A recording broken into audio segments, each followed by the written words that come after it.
Chair of the College Football Playoff Selection Committee, Warde Manuel, is with us now. Warde, let's start with one of the big topics from last week was Indiana, whether it could prove itself. Now, it appears from you looking at this edition of the rankings that the Hoosiers also benefited from the fact that there were upsets. How did the committee view Indiana's performance against Ohio State Saturday?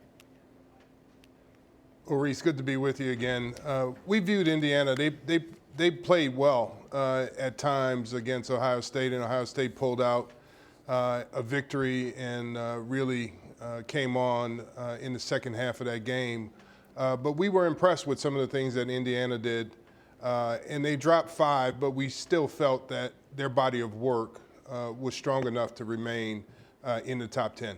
Warde, Heather Dinich made a great point a moment ago, that just a reminder to everyone that the 5 highest ranked conference champions doesn't mean that any conference is guaranteed, including any of the Power 4.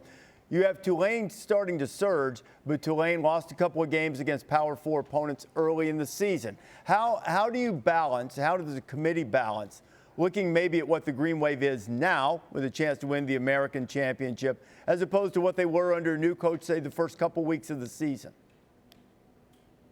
Yeah, it is a balance, Reese. I mean, we have to look at what teams do throughout the season.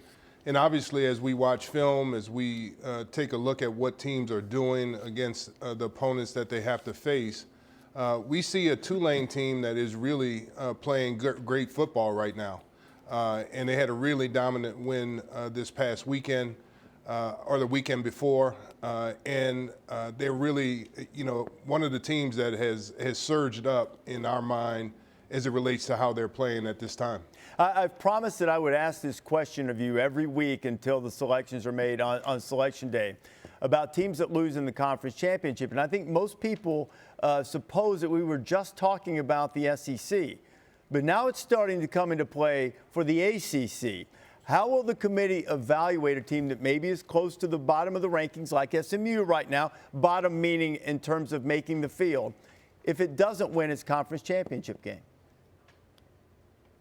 Well, Reese, I won't project what the committee will do, but what I'll say is that we have high regard, as I've said in the past, for the teams that make the championship.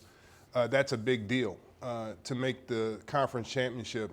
And so we're going to watch those games and make sure as we watch them that we look at everything that's going on in those games, everything that they've done throughout the season as we look at where to rank them in the final week. What would be the appetite in your judgment? Let's say that you come down to those final spots, or even as you rank the teams right now for those spots that would hover right around the cut line. What's the appetite for ranking a team with more losses ahead of a team with fewer losses? Say a 3-loss team ranked ahead of a 2-loss team, a 2-loss team bumping a 1-loss team out of the field if they weren't at large.